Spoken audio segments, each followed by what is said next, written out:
The president is on the clock with the American people. New Fox News polling shows the president's approval rating taking a hit as gas prices rise from a month ago. 64% of registered voters disapprove of the president's performance on Iran. 71% of people disapprove of the handling of inflation. 66% disapprove of the performance on the economy. Now, all these are connected by oil, which can put pressure on increased prices. And that's why there's so much attention on the Strait of Hormuz. Trump's disapproval ratings are now higher than they have ever been across both of his terms. And that's not coming from CNN or the Huffington Post. That's coming from Fox News. There is no floor for Donald Trump. The floor beneath him keeps collapsing and he falls down to a new record low. And we can see it right here. Look at this. Trump's net approval March. All two-term pollster lows. Quinnipiac, the best of the bunch, 20 points underwater. Yahoo, YouGov, 21 points below underwater. Verisight, 23 points below underwater. And the new Reuters Ipsos poll, 26 points underwater. All of these are term two record lows. And in the aggregate of polls, he is also at a term two low. Trump's approval rating has dropped to 41%. Now, 59% of registered voters disapprove of him. This is the highest it has ever been under both terms. Republicans, their approval even fell to now a low of 84%, down from 92% for their cult leader. Among Democrats, 95% disapprove.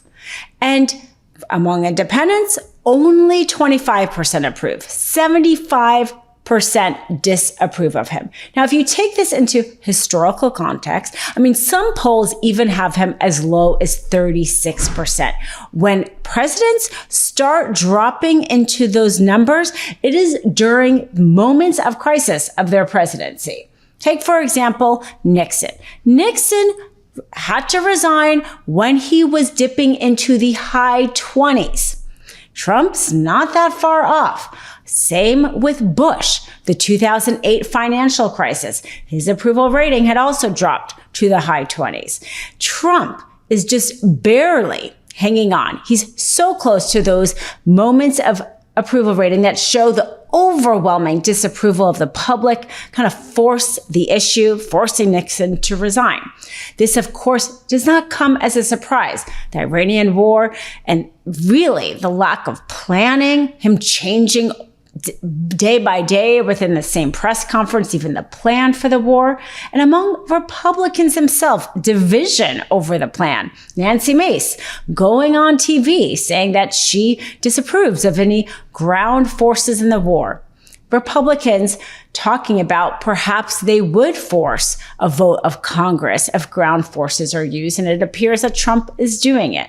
Between that, the handling of immigration, how unpopular ICE is on the streets, the tariffs, small businesses hurting, farmers wanting bailouts, Trump's presidency is a complete and utter failure, and that's showing in the polls. The Daily, war snuff film briefing, there was more to that story than he likes to see what's getting blown up. There was concern that he was not taking in all of the dimensions of this war. And some of that you might think is unfair criticism. I know you like to put it on the libs and that it's just us and Orange Man bad. And no matter what he was going to do, we were going to hate it. True. But the Roger Wicker and Mike Rogers, both Republicans, the chairs of the Homeland Security committees in the Senate and the House, just came out of their briefing and they said, we need to know more about what's going on, what the options are, and why they're being considered. The White House continues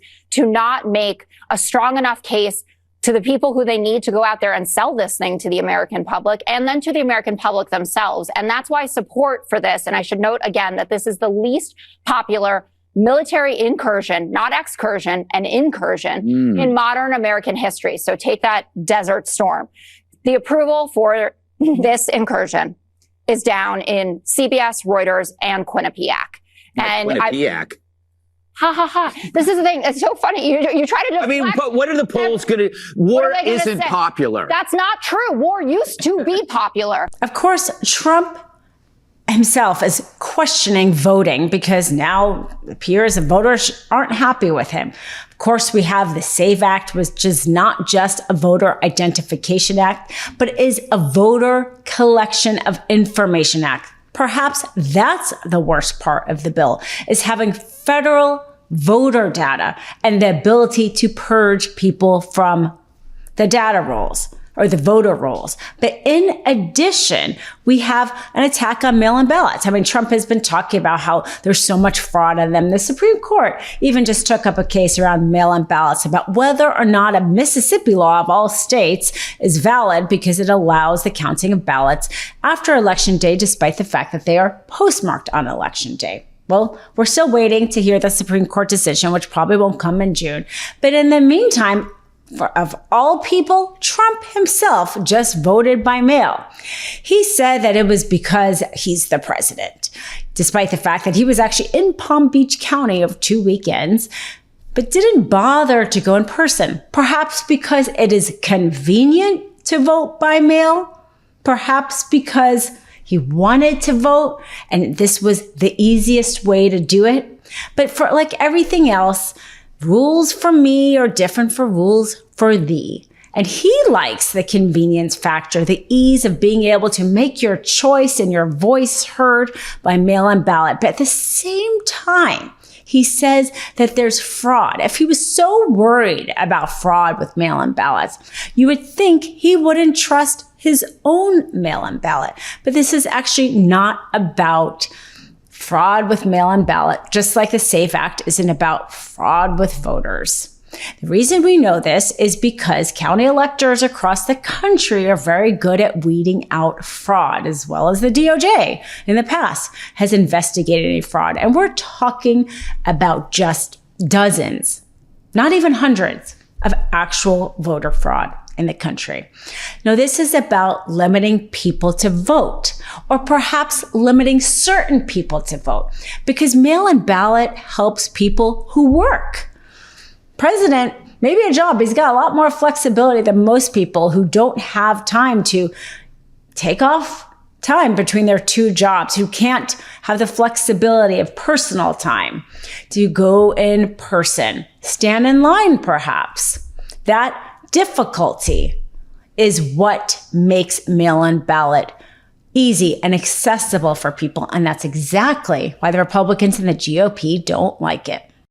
You know, I would say that this is the most troublesome sign that I have seen for the President of the United States and the Republican Party so far. What are we talking about? Well, let's take a look here. Voters on Trump and the cost of living. You go back when he was reelected back in October of 2024, he was beating Kamala Harris by 3 points on the cost of living, right?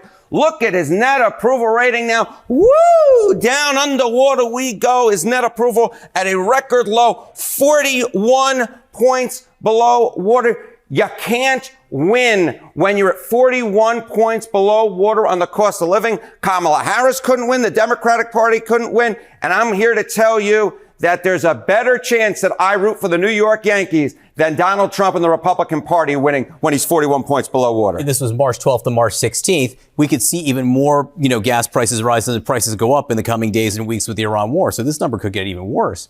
What about independence? Yeah, what about independence? You think this 41 points below water is bad? Take a look at independence. It's even worse. I mean, 60 points underwater when it comes to Trump and the cost of living among independents. Again, a record low. You go back to October of 2024. He was winning on this issue over Kamala Harris by 11 points. Look at that switcheroo. That is a 71-point switcheroo in the wrong direction for Donald Trump when we're coming to the cost of living and independence. And this, my dear friends, is just a political nightmare waiting to happen for the Republican Party come the midterm elections. Why? New Midas merch. Head to store.MeidasTouch.com today and get yourself the best pro-democracy gear and show your support. That's store.MeidasTouch.com.